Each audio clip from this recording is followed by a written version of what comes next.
On Tuesday, police was heavily deployed at the residence of former FDC leader, retired Colonel Kizza Besigye, a move that saw him and Lord Mayor Elias Lukwago blocked from going to Parliament. The two leaders' residences were under siege and they were not allowed to leave their homes, both in Kasangati and Wakaliga, respectively. They were supposed to be part of an opposition delegation to meet with officials sitting on the Legal and Parliamentary Affairs Committee. The meeting was aimed at handing in their proposals for the constitutional and electoral reforms amendments. But with the unfolding of these events, the duo could not make it, hence calling for an urgent closed-door meeting for opposition leadership to forge a way forward. We were supposed to appear before Parliament and make a presentation of our proposals from FDC. We went jointly as opposition parties, which we intend to do in all other days that we are supposed to make presentations. Today we are having a meeting of political parties to discuss the way forward, because we've already talked to Dr. Besigye. We know that even now they are still surrounding his house, and we have to weigh the different options that are open to us. Montu has also condemned and accused the force of failing to uphold the rule of law. They do things with impunity.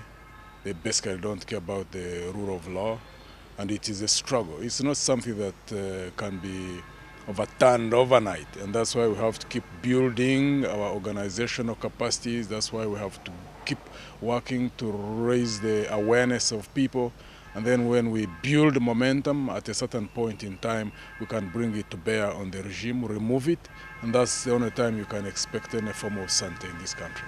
Meanwhile, Counsel Nicholas Opio, a human rights defender, says police's move to siege politicians' residences, especially those from the opposition, is total violation of human rights. He says the force should not be seen making lives of people difficult to enjoy their God-given rights and freedoms. It is the attitude of the police to, with impunity, violate the fundamental rights and freedoms without any justification of leading opposition politicians in this country. It goes without saying that the actions are unlawful. The actions are a deep violation, a wanton violation of fundamental rights and freedoms of opposition politicians. As a legal expert, what are the political implications of this move? The timing of these actions is interesting. We are approaching elections. We are in a process of discussing constitutional reforms. The leaders were supposed to go to Parliament to present their views about the reforms that are being suggested by government. So it is again an attempt to destabilize, an attempt to cripple any meaningful contribution to the electoral reforms, to the reforms being suggested, but also to any attempt to have any meaningful contributions in the 11th hour reforms that are being introduced by government in Parliament.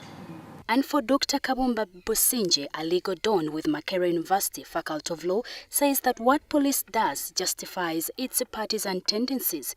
This in a telephone interview. Now, in terms of the constitutional implications, it's a very problematic sign if a leader or really a person who is influential in the opposition party politics and who wants to express his views and has been invited by the Committee of Parliament for that purpose, is then stopped from expressing his views in that regard by the police, which is supposed to be non-partisan. Extremely unconstitutional, extremely problematic what has happened yesterday. With just a few months to the general elections, events like this cannot spare the fear of the public if indeed the country is genuinely under the multi-party system. Jocelyn Achibole, WBS in Kampala.